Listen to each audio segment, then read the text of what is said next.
बहू हूँ, नौकरानी नहीं।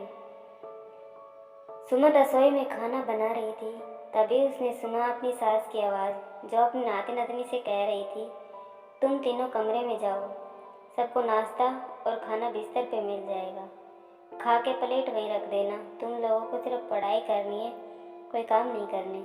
फिर रसोई में आके सुमन से बोली, बहू सभी के लिए पराठा बना दो, रोमी के लिए पोहे और नंदू के लिए नूडल। सब बना के उन लोगों के कमरे में दिया। जब खा ले वो सब तो प्लेट ले आना।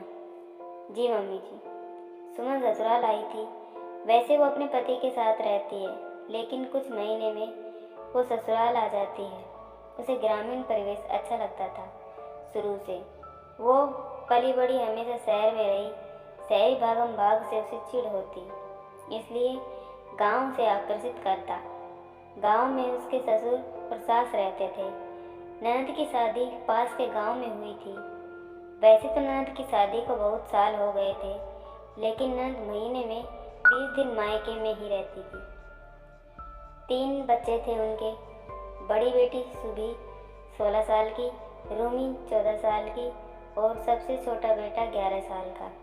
जब भी सुमन आती ससुराल, ननद अपने बच्चों समेत आ जाती। घर में गाड़ी के लिए भी एक आदमी था। 8-9 लोगों के परिवार में सुमन अकेली पूरे घर के काम करती, लेकिन कोई एक गिलास पानी से भी मदद नहीं करते। उसके बाद दिन भर सास ननद के ताने। सुमन के पति को अपने घर के सदस्य के बारे में भली भांति पता था, इसलिए वो हर बार सुमन को मना करता कि तुम मत जाओ, मेरे साथ चलना, फिर मेरे साथ ही आ जाना। लेकिन सुमन कहती 2-4 दिन में मन नहीं भरता और वो मेरा घर है, किसी की वजह से मैं अपना घर जाना क्यों छोड़ दूँ। लेकिन इस बार उसके आत्मसम्मान को झटका लगा। ये क्या बात हुई? बच्चे इतने छोटे तो नहीं कि खुद से खाना ना ले पाएं या प्लेट अपनी उठा के ना दे जाएं। फिर सासू माँ का इस तरह से कहना, मैं क्या नौकरानी हूँ? इस बारे में सासू माँ से बात करनी होगी। शाम में वो सासू माँ के साथ आंगन में बैठी थी, तो उसने सोचा अभी बात कर लूँ।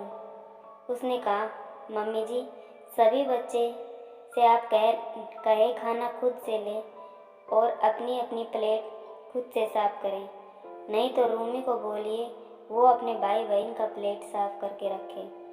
घर में कोई काम के लोग तो नहीं है, अकेले मैं कितना करूँगी। ये सुन सास उसकी भड़क गई। बहू, तू कह रही है मैं अपने नाती नातिन से काम करने को कहूँ? उनका नानी का घर है, ये तुम्हारे पिताजी का घर नहीं है, समझी? होश में रह के बात कर। अपने घर तो वो काम नहीं करते, यहाँ क्या करेंगे? लेकिन मम्मी जी, बच्चे को तो थोड़ा सब सिखाना चाहिए ना, सुमन ने धीमे से कहा। तुम अब मुझे सिखाएगी? तू सबकी दादी क्यों बन रही है? अपने काम कर, सास ने अपने तेवर दिखाते हुए कहा। सुमन थोड़ा धीरे लेकिन कठोर स्वर में बोली, ठीक है मम्मी जी, आपको जैसे रहना है रहिए, लेकिन मैं आपके घर में बहू हूँ, नौकरानी नहीं। जितने काम मुझसे होंगे उतने ही करूँगी, किसी के पीछे नहीं लगी रहूँगी, ना ही सबके लिए अलग अलग नाश्ता खाना बनाऊँगी। एक ही तरह का नाश्ता बनेगा, जिसको खाना है खाए, वरना अपने से बनाए। ये घर मेरा भी है, इसलिए मेरा काम क्या है मुझे बताने की ज़रूरत नहीं है। सास अपना सा मुँह लेके उसको देखती रह गई। धन्यवाद।